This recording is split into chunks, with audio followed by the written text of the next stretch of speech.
Nos últimos anos, algo bem curioso tem acontecido.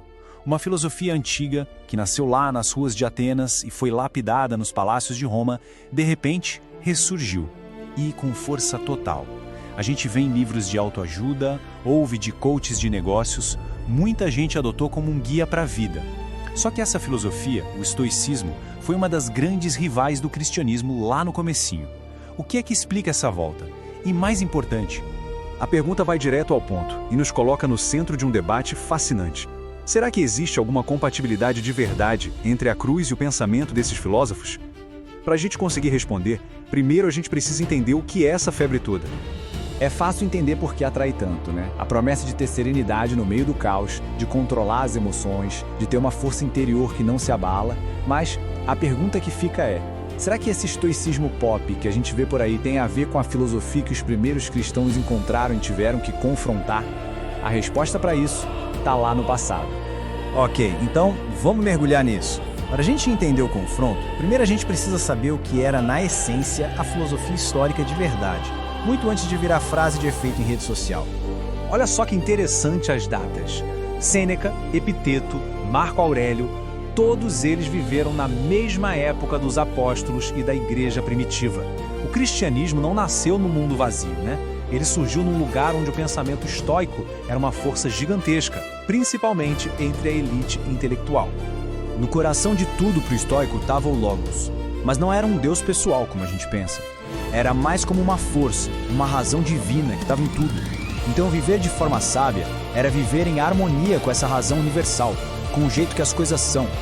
E aqui tem um ponto que causa muita confusão. O ideal estoico não era ser apático, como a gente usa a palavra hoje, tipo, sem sentir nada. A apateia era, na verdade, um estado de serenidade, de paz interior, onde as paixões e o que acontecia do lado de fora não conseguiam te tirar do eixo. Era sobre dominar as emoções e não negar que elas existem.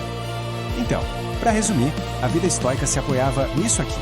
A virtude é a única coisa que importa de verdade, a razão é o nosso guia, e a liberdade a gente encontra quando foca só no que pode controlar e aceita todo o resto como destino. Com esse mapa em mãos, a gente consegue entender o que aconteceu quando essa visão de mundo bateu de frente com uma mensagem totalmente nova. Agora a gente vai pro palco do confronto, o Areópago de Atenas. Imagina a cena, o centro do debate filosófico do mundo. De um lado, os epicureus e os estoicos. Do outro, um pregador judeu, um tal de Paulo, com uma mensagem que, para ele, soava muito, mas muito estranha. O interessante aqui é o jeito que eles xingaram o Paulo. Tagarela é uma tradução leve. A palavra em grego, espermologos, era muito mais forte. Era como chamar ele de um catador de sementes, sabe? Alguém que fica pegando migalhas de ideias de um lado e do outro, mas sem ter um pensamento organizado. Basicamente, eles o viam como um amador. Paulo começa a pregar, fala da criação, do juízo, e aí ele toca no ponto que para a mente de um estoico era simplesmente um absurdo: a ressurreição. A reação foi na hora, zombaria. Mas por que essa ideia era tão inaceitável para eles? Essa frase do imperador Marco Aurélio explica tudo. Para o estoico, a morte era o fim, ponto final. A vida era como uma chama que se apaga.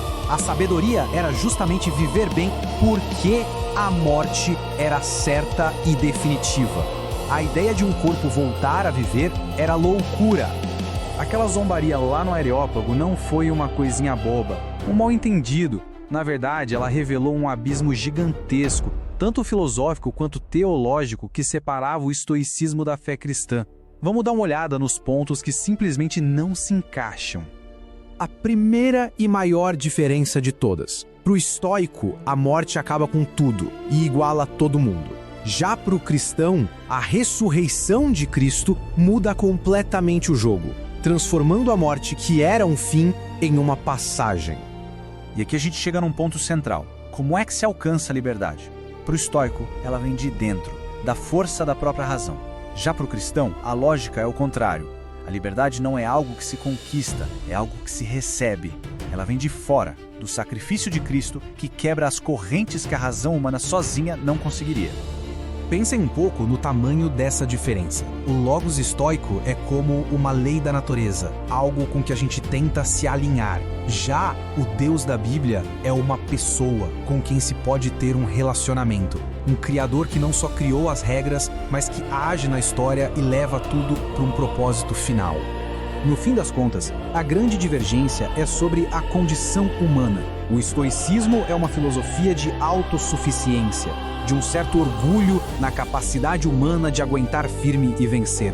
O cristianismo, por outro lado, começa justamente no reconhecimento da fraqueza, da necessidade de um resgate e de uma dependência total da graça de Deus. Mas, mesmo com essas diferenças gigantescas, seria um erro dizer que não existe nenhum ponto de contato, nenhuma influência. Ao longo da história, o cristianismo sempre dialogou com o pensamento que estava ao seu redor. Esse aqui talvez seja o exemplo mais famoso de todos. A oração da serenidade, super popular em muitos lugares, parece um eco perfeito daquele princípio estoico de focar no que se pode controlar e aceitar o que não se pode. É uma conexão inegável com o pensamento de filósofos como Epiteto. E isso nos leva a um ponto-chave.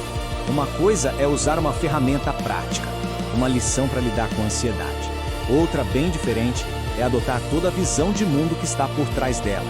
Cristãos podem aprender a não se desesperar com o que não podem controlar, mas o motivo é outro. É a confiança na soberania de um Deus pessoal, não a aceitação de um destino impessoal.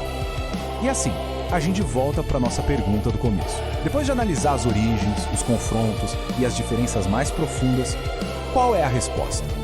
Olhando pela perspectiva da teologia cristã, a resposta é um não bem claro. As bases são incompatíveis. Tentar juntar as duas coisas é como construir uma casa usando duas plantas de arquitetura totalmente opostas. Uma se baseia na autossuficiência da razão para alcançar a virtude, a outra na graça de Deus através de Cristo para receber a salvação. A conclusão a que a gente chega é que, embora seja possível aprender com algumas frases e técnicas estoicas, adotar o estoicismo como filosofia de vida acaba diluindo, ou até mesmo contradizendo, a essência da fé cristã. A mensagem é de que a fé em Cristo já é suficiente, oferecendo suas próprias respostas e sua própria força para encarar a vida. Então fica essa reflexão. Diante das tempestades da vida, quando se busca uma rocha firme, qual fundamento é que oferece sustentação de verdade? A força da própria razão ou a graça de um Redentor? A resposta para essa pergunta, no fim das contas, define tudo.